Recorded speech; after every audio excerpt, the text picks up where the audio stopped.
Hi, welcome to American Teacher 5th grade, where we learn all things concerning 5th grade. Today we are studying American history.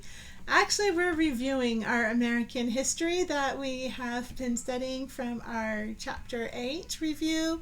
And so let's go ahead, and I like to kind of skip these and go straight to the timeline first. So let's look up on top. Up here we have in 1754 the French and Indian War begins. In 1765 Parliament passes the Stamp Act. In 1775 the battles of Lexington and Concord are fought, and in 1776 the Declaration of Independence is signed. And if you wanted again to put all of these like into a little booklet on the causes of the American Revolution, I would have those in there. I would probably also include the Boston Massacre and the Boston Tea Party minimum, and you could probably even think of a couple of more things. Timeline question. Use the chapter summary timeline above to answer these questions. In what year did the French and Indian Wars start? You can answer that in a complete sentence. 10. Did the first battles of the Revolutionary War start before or after the Declaration of Independence was signed? So the Declaration of Independence being in 1776, that was the last thing that happened in this. So everything else happened before. So the first battles, there we go, happened before it was signed. Let's go ahead and look at our summarize the chapter where we are summarizing using cause and effect. It says, complete this graphic organizer to show that you understand the causes and effects of events leading to the American Revolution. So because the Britain needed money to pay for the French and Indian War, the effect was what? What would you put there? We discussed that at length.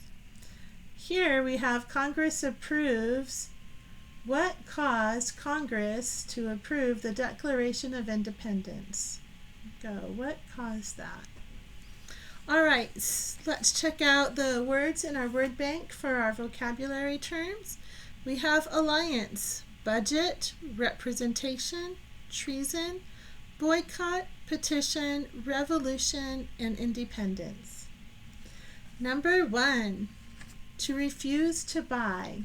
Which of these words matches over here? Number 2, the act of working against one's own government.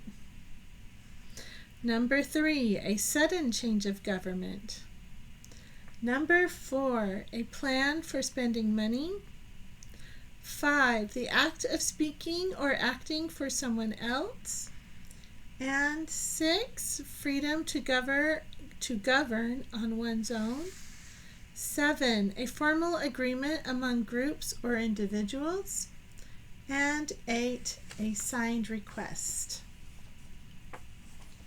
Let's go ahead and move over here to facts and main ideas in our test prep over here.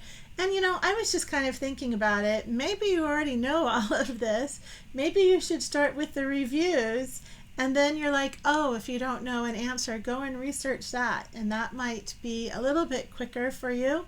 Of course, if you're brand new, you're always welcome to listen to my reading, but hopefully somebody else can read just a little bit quicker. Here we go. Number 11. What was the purpose of the Proclamation of 1763? Do you remember that? Number 12, why did many colonists boycott British goods? Please answer those in a complete sentence. 13, how did the Battle of Bunker Hill change Britain's view of the colonists? Do you know? Next, write the letter of the best choice. 14, who was chosen to be the commander-in-chief of the Continental Army? I sure hope you know that one. Was it A, Samuel Adams, B, Thomas Gage, C, Thomas Jefferson, or D, George Washington? Again, the question is who was chosen to be the commander-in-chief of the Continental Army? Number 15, who headed the committee that wrote the Articles of Confederation? Was it A, George Washington, B, John Dickinson, C, Thomas Jefferson, D, Richard Henry Lee? Again, who headed the committee that wrote the Articles of Confederation? All right, let's move on to critical thinking. Says, what effects did the committees of correspondence have on the colonies? 17. What were some of the benefits of declaring independence?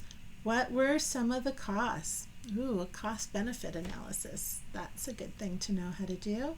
Skills. Compare historical maps. So I'm going to move. Oh, well, you don't have to. It says, study the maps on page 301. Explain how Britain's land claims changed as a result of the French and Indian War. So again, if we go back to 301.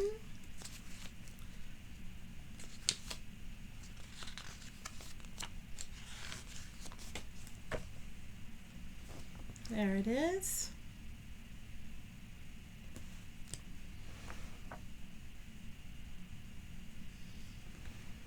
And then up on top,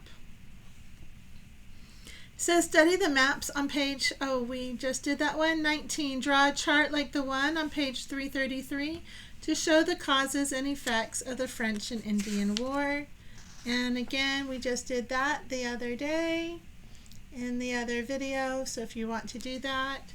So again, we kind of felt like we should have a little arrow always kind of going from there and then to there, and then to there. All right, our writing. Here we go. Write a persuasive letter. Imagine that you are a member of the First Continental Congress. Even pull out a feather quill if you want. Grab a bottle of ink. Write a letter to persuade King George III that he ought to respect the colonists' rights. That would be something to hear. Write a narrative. Remember, a narrative is our college fancy word for story. So write a narrative story. Imagine that you are a newspaper reporter assigned to write about the Boston Massacre. Write a narrative describing the events. Use details from your reading and Paul Revere's engraving on page 308 to help you. We are all done, and it's way under 10 minutes.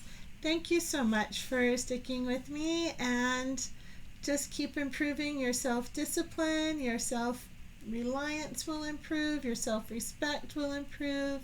Your respect for others as you learn to gain mutual respect for each other's ideas. And know that I think you are a fabulous human being. Be kind always. Have a fabulous day.